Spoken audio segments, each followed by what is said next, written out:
भारत का इतिहास सिर्फ राजाओं के युद्धों की कहानी नहीं, ये उन महिलाओं की कहानी भी है जिन्होंने समाज की सबसे मजबूत दीवारों को अपनी हिम्मत से गिरा दिया। कभी किसी ने कहा लड़की पढ़ेगी तो समाज बिगड़ जाएगा, कभी कहा गया विधवा हंसेगी नहीं, कभी धर्म के नाम पर महिलाओं को मंदिरों, शिक्षा और सम्मान से दूर रखा गया। लेकिन हर दौर में एक आवाज उठी, धीमी मगर इतनी मजबूत कि सदियों पुराने अंधविश्वास हिल गए। सबसे पहले कहानी शुरू होती है महाराष्ट्र की एक साधारण सी लड़की से। नाम था सावित्रीबाई फुले।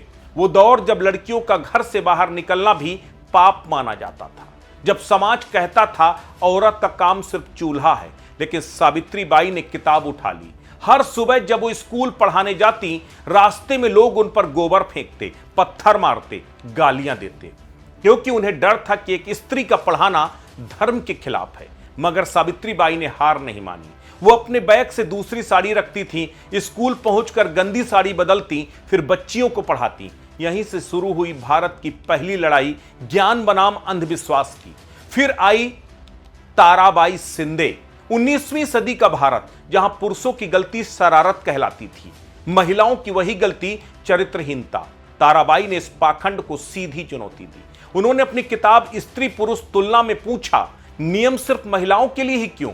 यह सवाल उस समय किसी विस्फोट से कम नहीं था। समाज तिलमिला गया, लेकिन पहली बार किसी महिला ने पितृसत्ता की नींव पर सीधे वार किया था। उसके बाद कहानी आती है त्याग और संघर्ष की, रमाबाई अंबेडकर की। गरीबी, भेदभाव, जातिगत अपमान, उन्होंने सब सहा, लेकिन डॉक्टर अंबेडकर के संघर्षों में कभी पीछे नहीं हटी। उन्होंने समाज को बताया सच्चा धर्म इंसान का सम्मान है, ना कि दिखावे वाला कर्मकांड। फिर आई पंडित रमाबाई।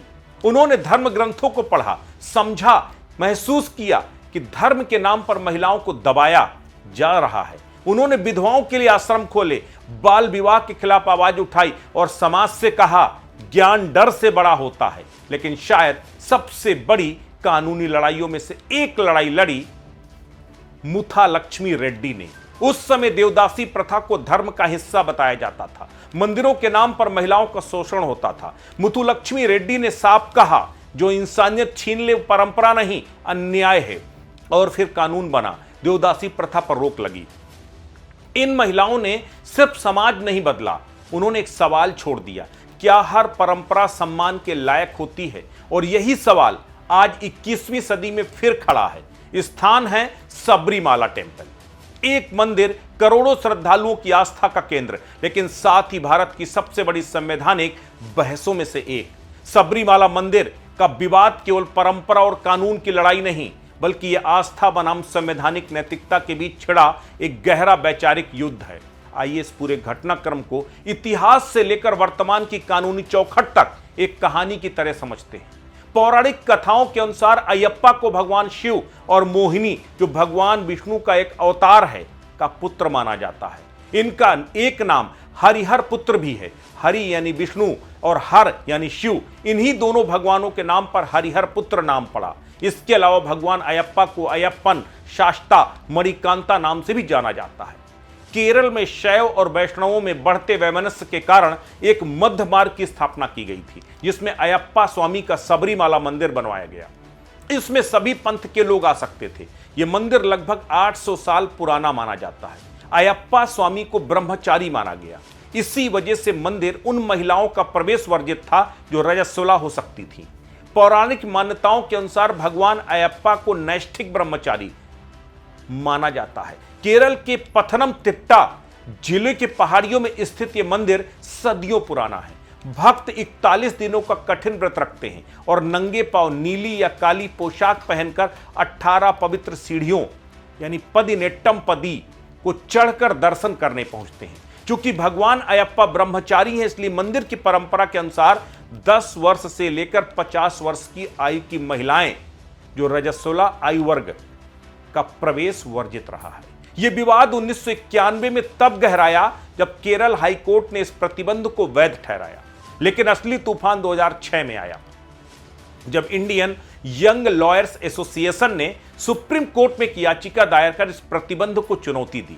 28 सितंबर 2018 को सुप्रीम कोर्ट की 5 जजों की बेंच ने 4-1 के बहुमत से फैसला सुनाया कि जैविक कारणों यानी पीरियड्स के आधार पर महिलाओं पर प्रतिबंध लगाना भेदभावपूर्ण है।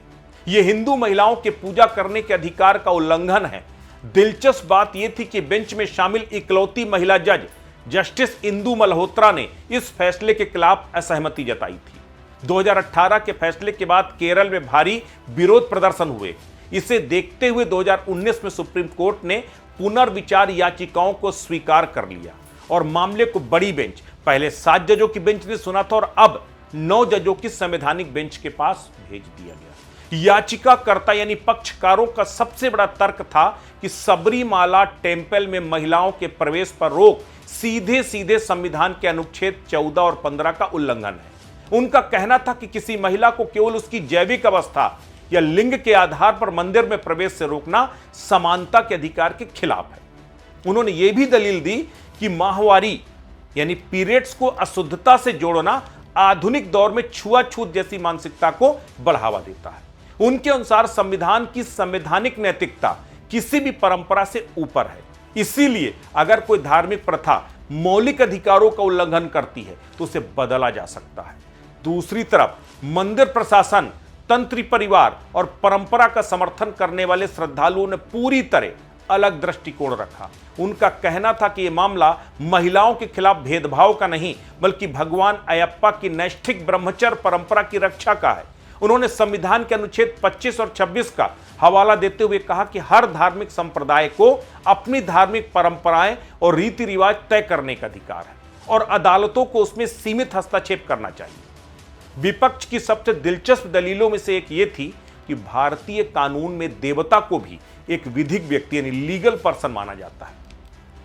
इसलिए भगवान अयप्पा की धार्मिक पहचान, गोपनीयता, ब्रह्मचर्य परंपरा का भी संवैधानिक सम्मान होना चाहिए।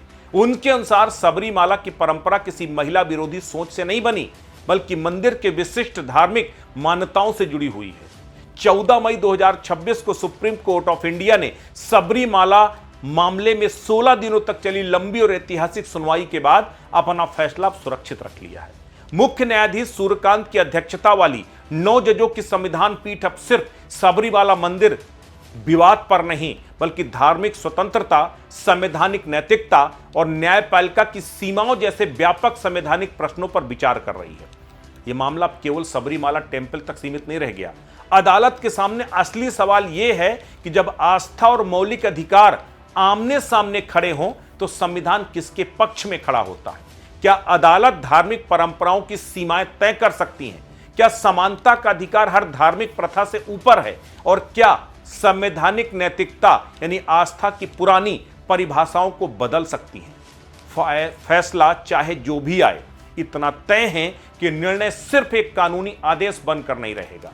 यह भारत में धर्म, परंपरा, महिलाओं के अधिकार और न्यायपालिका की भूमिका पर एक नई राष्ट्रीय बहस को जन्म देगा। संभव है कि कुछ लोग इसे आस्था की जीत माने तो कुछ इसे समानता और आधुनिक संवैधानिक सोच की विजय कहें, लेकिन इतिहास शायद इस फैसले को एक और वजह से याद रखेगा, क्योंकि यह उस दौर की निशानी बनेगा जहां भारत ने पहली बार इतने बड़े स्तर पर यह तय करने की कोशिश की कि परंपरा और अधिकारों के बीच अंतिम रेखा कहां खींची जानी चाहिए। और शायद यहीं से एक नए सामाजिक और संवैधानिक युग का सूत्रपात भी होगा। यही वजह है कि हर किसी को सबरीमाला के इस विवाद के ऐतिहासिक फैसले का इंतजार है। नमस्कार।